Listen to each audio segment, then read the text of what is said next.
Hello everyone, hope you're doing well. Today we're going to go over the changelog for 2.7.0.167, but before we do, obviously the summer landing event has started today.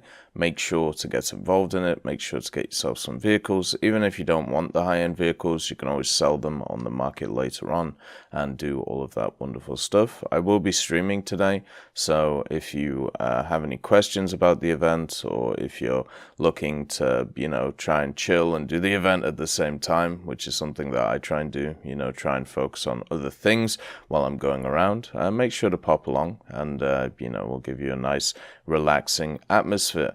And at the same time, there's a lot of decent changes in this update. They may not seem very large, but a lot of them have quite a big effect. So with the improvement and fixes section, we start off with the BMP3 and also the USH 405, the little Swedish rocket car, which is actually a really fun vehicle if you've never given it a go. Markers for additional guns are now displayed correctly and take into account terrain, landscape if missiles have been loaded. So this is pretty cool.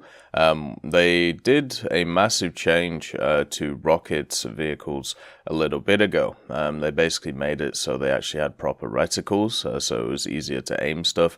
And it's really cool that they're still expanding on that, making not just the commander sights, better and implemented, but also making the gunner sights better. It's really cool that they're doing a ton of work into that, and I hope they continue.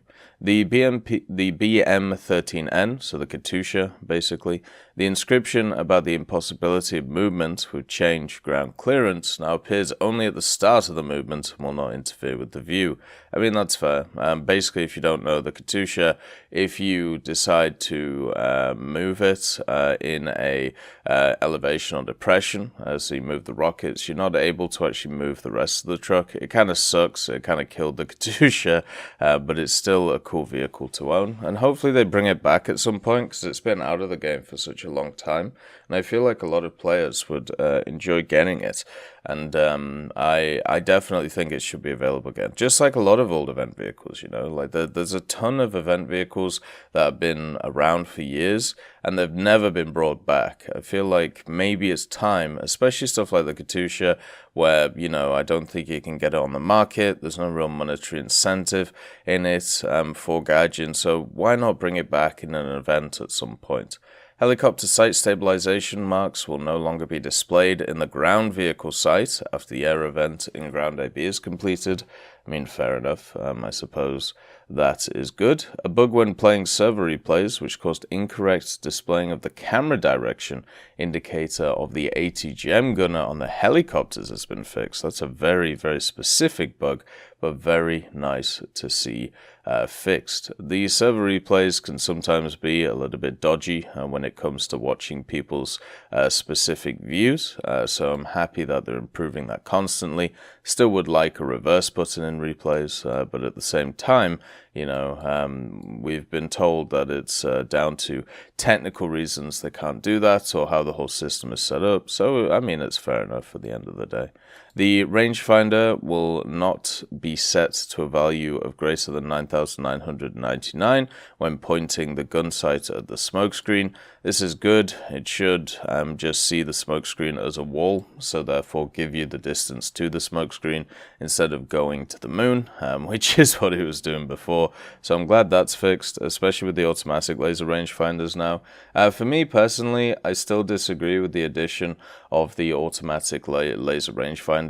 And if you don't know what I mean by that, so basically they changed it in realistic to mimic what happens in simulator.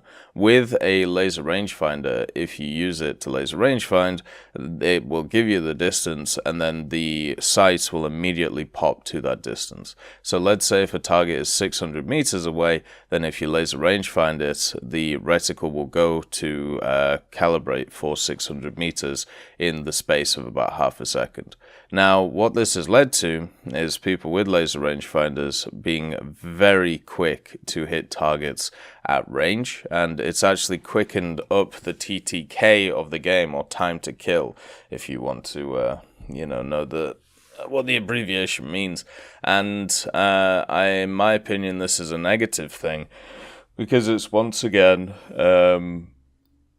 taken a bit of the skill out of the game, unfortunately. So hopefully it's readjusted back to what it was. If it isn't, it's not a huge deal, but it is something that I do see as negative because of the fact of the lowering of the TTK, but also because you don't get access to a laser rangefinder without having the modification for a laser rangefinder. So once again, it's a bigger difference between a stock vehicle and a spaded one, which is a true problem when it comes to the game. The next one is a bug with an inability to switch view from commander's camera to binoculars if camera cycle mechanics and night vision mode coincided has been fixed. That's nice. I mean, I take out commander's view from my binos and from my gunner's camera, cycles. The reason for this is because the commander view I don't use in a ton of situations. It's become more usable now because of the fact you can scout with it and you can mark with it with the squadron marks.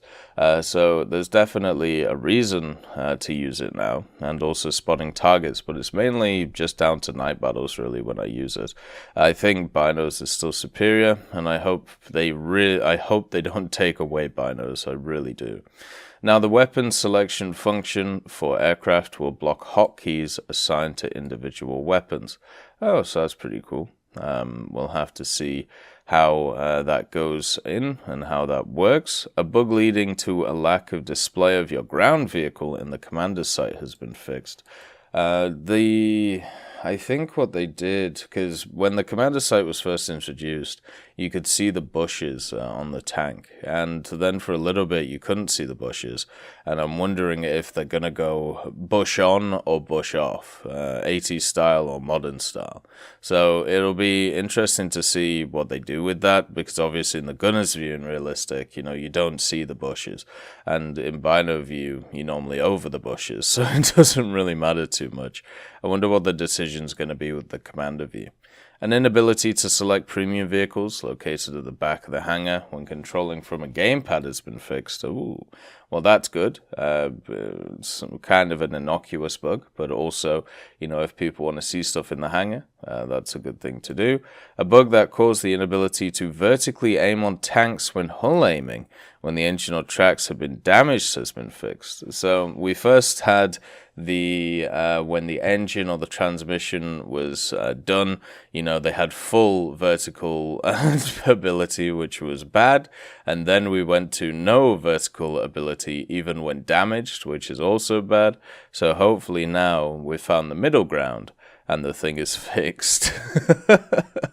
They've also updated some ground vehicles in the form of the ZTZ-96, the M41 SDF, the M41 German edition, the Bulldog, and then the VEEK-40. The function of duplicated fire control for commanders has been added. So basically, if your gunner gets taken out, you can still fire in these vehicles, which has saved me quite a lot of times, actually, especially in stuff like the ZTZ-96, not the ZTZ-96, but stuff like it, such as the T-80 and the T-70U, because the way that the commander and the gunner are set up is one is on one side, and then the other one is on the other. So if they shoot through one side, you still have your gun available, and you still are able to do well. It basically gives you a second opportunity to be able to fire back, and there's been a lot of times where I've been shot in the gunner and then been able to react pretty quickly, which is awesome. It does mean that you do have to modify where you shoot, though, a lot of the time, because a lot of the time you'll kill the gunner and you'll be like, oh, that's good, let's go forward, and then Andy shot you back. So you gotta be a little bit careful on that one. Then you got the Conqueror. So the Conqueror, a bug with lack of the commander's fire control has been fixed, so that's good. Good that they've added that for the good old Conch. The Conqueror is one of my favourite vehicles to play in the game. A big old British heavy tank. It actually has some ERA on it, which protects it. Well, I don't think it's ERA. I think it's just extra armour. That protects it from heat, so it's really good at bullying stuff like Leopards and other heat slingers like the STB-1. It's got a stabilizer. It's just a ton of fun as a general heavy tank, one of the last high-tier heavy tanks that actually has a place which works very well. At the same time, it seems like they're adding more and more stuff to this commander view. Just like any mechanic that gets added to the game, it comes in pretty bare bones, and then they improve it over time. So far, the improvements to this commander view have been pretty swift and pretty quick, so it's really lovely to see. There are still quite a lot of vehicles without commander view, and also without duplicate controls. Some of the Swedish vehicles, for example, so hopefully they get implemented at some point, so we can bring everybody onto the same level. Then we have some aircraft changes as well. So the Mirage 3C, a bug where wing fragments in some cases remained in the air when a wing was detached, has been fixed. This is actually a bug that I've seen with a few vehicles over the history of War Thunder, where you'll shoot like parts of a wing off, and then what will end up happening is it'll start floating around the place. I wonder how common that is with a decent amount of vehicles. They've also added for the Arado 234B2 and C3 variant the separate bomb drop for suspended armament setups. That has been added, so now you can individually drop bombs instead of having to do them together. This is incredibly positive and boosts the power level of the Arados quite a lot. The F6Fs were able to actually do that recently as well, plus stuff like the F2G, plus a lot of other vehicles that have now been given individual bomb drops, and this has just made them so much easier to use compared to other vehicles. The Sea Vixen FAW Mark II, also separate bomb drops for 1,000-pound GP Mark 1 bombs have been added, so it gives that a little bit more of a use in ground realistic. I still think the machine is more of just an air realistic plane, but at least in ground you're a little bit better now. Then the F6F, all modifications, bomb dropping for the 1,000-pound AN-M65A1 bombs have been corrected. Now bombs will be dropped first from the right pylon and then from the left pylon. So basically they've just switched which bomb gets dropped first. But yeah, as I said, the individually dropped bombing thing has made a lot of planes very deadly in ground realistic, where before you could easily get one kill, now you can easily get two and then fight after that. It's going to be very key in stuff like summer landings, because you need those 4 kills in aircraft, so maybe getting 2 on the ground and then 2 in the air is a lot easier to do than 1 on the ground and 3 in the air. There's also another issue. The authorization when using Gaijin Pass has been fixed, so that's good. Didn't realize there was an issue, but I'm glad it has been done. So that was the changelog from 2.7.0.167 from the 4th of August. A lot of interesting stuff and a lot of interesting gameplay changes. Hopefully we see more development of the commander stuff. I'm sure we will over time, and a bunch of the other things as well. As always, thank you for watching, and good luck in the summer landings. I'll see you next time.